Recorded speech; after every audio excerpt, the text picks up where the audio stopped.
Kita ke Maluku, Saudara. Balai Karantina Hewan, Ikan dan juga Tumbuhan Provinsi Maluku memusnahkan 10 jenis bunga asal Hong Kong dan juga 1 ekor ayam Bangkok dari bau-bau. Pemusnahan dilakukan lantaran bunga dan juga ayam masuk ke Maluku tanpa dokumen.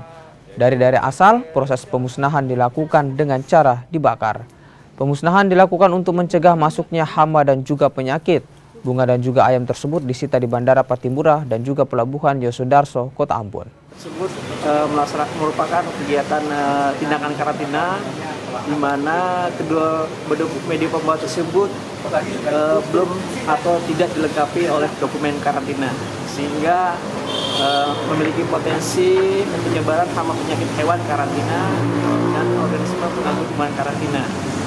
Kita ketahui bahwa juga Maluku, Kota Ambon ini masih bebas dari virus flu burung atau avian influenza, dan Kota Bau-Bau merupakan kota tertular dari penyakit flu burung.